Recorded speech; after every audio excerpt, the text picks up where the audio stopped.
Alors maintenant qu'on vient de disposer la partie porteur et reculement du harnais, on va s'occuper de la partie traction et ce qu'on appelle plus génériquement la bricole. Alors je dispose la bricole de cette façon-là, c'est-à-dire le haut de la bricole sur le support, et je viens enrouler de part et d'autre les traits sur le dessus de la bricole, ce qui va m'aider dans la disposition pour le mettre sur le cheval, c'est-à-dire que les traits ne vont pas tomber par terre et je ne vais pas être en insécurité. Donc maintenant je m'approche du cheval, toujours pareil en le prévenant. Alors je fais attention avec ma bricole à la mettre dans le bon sens. Alors je me répète, il y a toujours les traits qui sont enroulés sur le dessus. Et là je suis en train avec ma main gauche de saisir le surcoup.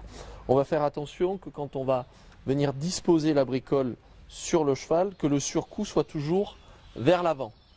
Vers l'avant c'est comme ça. Et comme ça c'est vers l'arrière. Donc je fais toujours attention que ça soit vers l'avant pour que quand je vais basculer ma bricole, ça tombe exactement sur le cheval.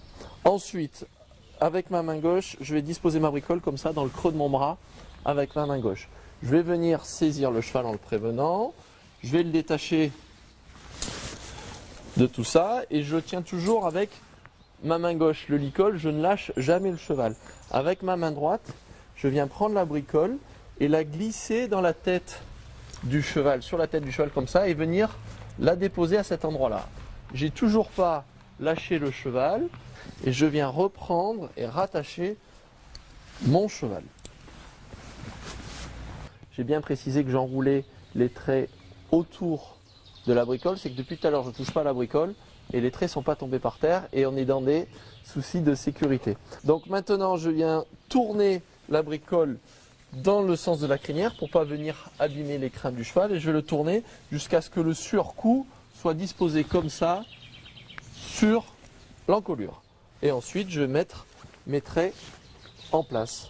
Donc je bascule mon trait gauche et je viens le glisser comme ça sous la croupière et les barres de fesses. Je bascule de l'autre côté. Je fais de même. Je fais de même.